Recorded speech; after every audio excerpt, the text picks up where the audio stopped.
Hey everybody, how y'all doing? I'm gonna try to make this as short as possible. So on August 22nd, our mother, Arnetta Britton, passed away. The day she passed, her girlfriend, Kia Shoemaker, was with her. We asked how our mother died. For one, we didn't get no answers, we didn't get no explanations, we just got nothing but drama. So I finally got to talk to Kia Shoemaker, and she finally told me what really happened to my mother. She said that her and my mother was on the bed, conversating, drinking. Mind you, my mother don't drink. Drinking and having a good old time. Then all of a sudden, she seen that my mother's hands started to stiff up. I mean, in the meantime, she's asking my mother, is she okay? But my mother's not responding. So she proceeds to roll her over on the floor. She couldn't do it because her hands hurt. Mind you, my mother's girlfriend is diabetic. And she proceeds to roll over on the couch, try to do that. You didn't call 911.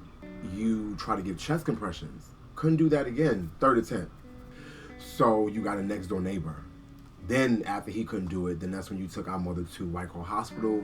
And instead of you calling her immediate family, she went to the hospital and told them that my grandmother, which is her mother, that she's the next of kin.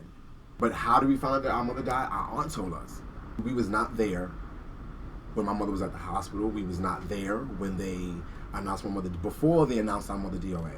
We were not there when it came time to say goodbyes because Kia Shoemaker, which is my mother's girlfriend, took that opportunity, ripped that opportunity from us.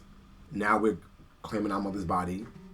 Luckily, the lady was so nice to let us see our mother, but we had to see it through a glass. So we didn't see her, we didn't get to touch her, we didn't get to do anything. No, we seen her through a glass.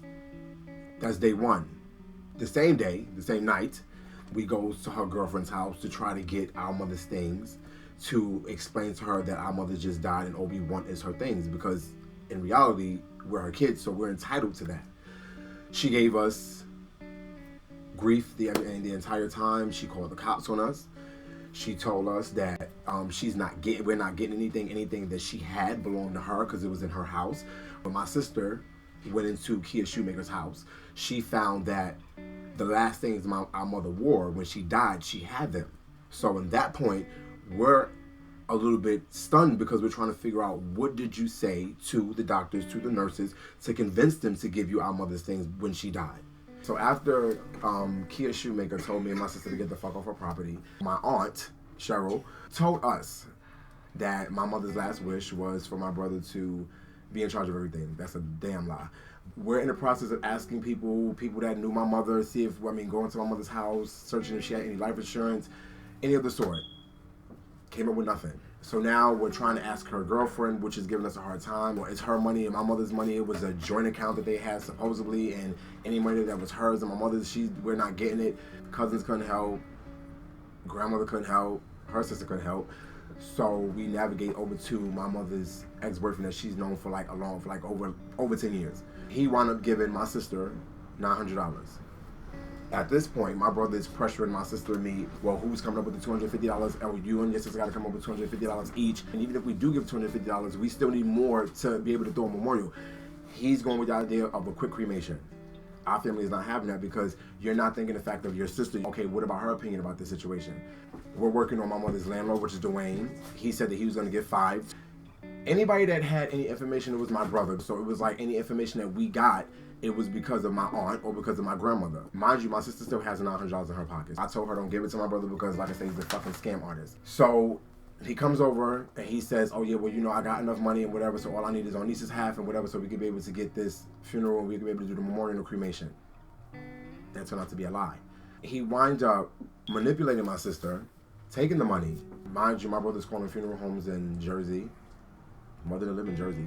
She lived in the Bronx. While my brother is doing all of these arrangements, we're not informed about any of this. After everything was over and said and done with, my brother made the final movement to take my mother and have her just cremated. Not informing me and my sister, not informing none of the family about nothing. Text us and said, okay, yeah, bro, mom is cremated, it's over and done with. Yeah, I'll text you when the stuff gets here. Cremation, so you just had mommy cremated, you didn't bother to let us know, you didn't bother to let your sister know. Basically, at that point, everything was already over and done with. So now it comes to the point where you claim nobody gave you no money, but Basically, what you did was you pocketed the rest of the money, because when it comes around the cremation is like $1,100. The cremation is cheap, but you had more than enough. Our nieces, her 900 plus on top of your 500 plus on top of kids. Yeah, you had more than enough. So what you did was you gave our mother a cheap cremation. You pocketed the money, and the same day you cremated our mother, you went to the movies, and you bought pizza, and you bought her hookah, and you bought weed. At the end of this, there might have been closure for my grandmother and my aunt, but there was never no closure for me and my sister, her only mother. There will never be no closure for that. So for you, Frederick, to just up and plan everything by yourself, do all the arrangements by yourself, never once thought about my mother's friends, because she had friends, and I went even to my mother's hair salon that she's been going to for a very long time, and informed them that my mother passed, and they was like, wait, we didn't even know your mother died. So Frederick, you didn't even tell people that was on the block that cared about our mother, that my mother looked out for, the people that looked up to her, kids that looked up to her, people that loved our mother, and you didn't even bother to tell them that she passed away, but then you kept everything a secret because you didn't want people in your business. But once again, you never thought about your sister. You never thought about how she feels. You just up and said, okay, well, I cremated mommy, that was it.